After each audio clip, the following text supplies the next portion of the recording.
पंडित गिरीश्वर मिश्र जी, पंडित विद्यानिवास मिश्र के बंधु बांधवगण और हमारे परम आदरणीय पंडित योगेंद्रनाथ शर्मा अरुण जी, मैं सबको और सभागार में बैठे हुए लोगों को नमस्कार करते हुए उस महान आत्मा को प्रणाम करता हूँ जिनकी वजह से, जिनके कृत्यों के लिए आज यहाँ पर हम लोग उपस्थित हुए। समय बहुत हो गया है, इसलिए बहुत बातें सब बातें लगभग हो भी चुकी हैं, इसलिए कुछ बात अपनी ओर से नहीं कहना है। मैं गोरखपुर विश्वविद्यालय का छात्र था, तब पंडित विद्यानिवास मिश्र जी वहां नहीं थे, आ गए थे इधर काशी की तरफ और जगहों पर। लेकिन पंडित विद्यानिवास मिश्र, इसे लगता है कि कोई फिजाओं में ऐसा घोल है जो बराबर जब भी कोई चर्चा होती थी तो पंडित विद्यानिवास मिश्र की चर्चा विश्वविद्यालय के हिंदी विभाग में अथवा संस्कृत विभाग में, दोनों विभाग सटे हुए थे, आ जाती थी। तभी से पंडित जी के मन में, पंडित जी के प्रति अपने मन में एक भाव था कि पंडित विद्यानिवास मिश्र कितने बड़े व्यक्तित्व हैं। मैं जब बनारस आया तो मैंने एक संपादन किया भारतेंदु पर, और निज भाषा उन्नति है, ये जब दोहा उनको दिया, उनको समर्पित किया पुस्तक के रूप में, तो उन्होंने कहा कि ये तुम ही एक ऐसे आदमी हो जो सही इसका प्रसंग लिखे हो, ये दोहा भारतेंदु जी कहाँ सुनाए थे। वह पहला आशीर्वाद मुझे पंडित विद्यानिवास मिश्र जी का मिला था, और फिर गोष्ठियों में मिलता रहा, उनका आशीर्वाद मिलता रहा। सबसे ज्यादा उनकी रचनाओं से आशीर्वाद मिलता रहा, और लिखने की शैली, शब्द का प्रयोग पंडित विद्यानिवास मिश्र के लेखन से बराबर मैं सीखता रहा। आज उन्हें स्मरण करते हुए प्रसन्नता हो रही है। आज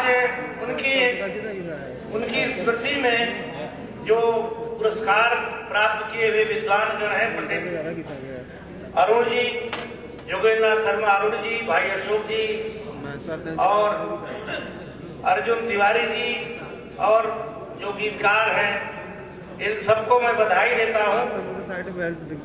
इस अवसर पर केवल एक ही बात मैं कहना चाहता हूँ कि पंडित विद्यानिवास मिश्र केवल वाराणसी के नहीं थे, और उन पर ये आयोजन, शायद 11वां आयोजन चल रहा है बनारस में।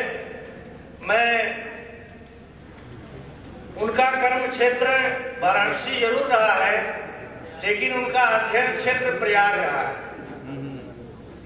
तो मैं एकेडमी के अध्यक्ष के रूप में चाहता हूं कि यह पूरा कार्यक्रम एक बार प्रयाग में हो, जहां पर उन्होंने शिक्षा ग्रहण किया था, और शिक्षा के माध्यम से पूरे विश्व में उनकी कीर्ति पताका फहरा रही है।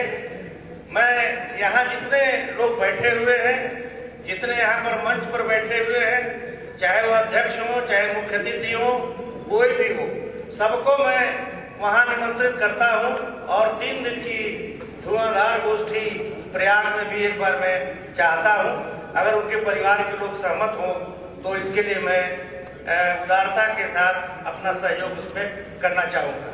दूसरी बात, एकेडमी एक आयोजन चला रही है कि जो रचनाकार हैं उनके द्वार हम जा रहे हैं। अगर प्रयाग वाला प्रस्ताव आपको न स्वीकार हो तो पंडित जी की जन्मभूमि पर हम लोग चल करके एक 3 दिन की गोष्ठी करना चाहते हैं। ये मेरे 2 प्रस्ताव हैं। अगर इन प्रस्तावों पर आप लोग विचार करेंगे तो मुझे प्रसन्नता होगी, और बड़े बड़े लोग वहां पर आएंगे। लेकिन आज भाई रजनीश जी हैं, इनको मैं मुख्य वक्ता के रूप में उस दिन रखना चाहूंगा। आज तो अध्यक्ष हैं, बहुत अच्छे वक्ता हैं। मैं अभी से ये निमंत्रण दे रहा हूँ, और पंडित जी पर इतनी बातें हुई हैं, उन पर बात करने की अब जरूरत नहीं है, समय भी बहुत हो चुका है। हमारे अरुण जी जो यहाँ आए हुए हैं, आप जानते हैं कि ये जहाँ से गंगा निकलती है हरिद्वार से, वहां से निर्मल जल लेकर के आए हुए हैं। हम लोगों की प्रेरणा के स्रोत रहे हैं मैं इस समय प्रयाग में हूँ, जहाँ पर गंगा, जमुना और सरस्वती तीनों मिलती हैं। वह उस प्रयाग में मैं हूँ, लेकिन वो गंगा सरस्वती को भी अपने में समाहित कर लेती हैं और जमुना को भी समाहित कर लेती हैं और वो सीधे वाराणसी तक आ जाती हैं। उसी रूप में मैं आपका यहाँ पर स्वागत करता हूँ, अभिनंदन करता हूँ और सभी लोगों से, विद्याश्री न्यास के लोगों से, उनके बंधु बांधवों से ये आग्रह करता हूँ कि मेरा प्रस्ताव आप स्वीकार करते हैं तो मुझे प्रसन्नता होगी। उस महान आत्मा के प्रति प्रणाम करता हूँ।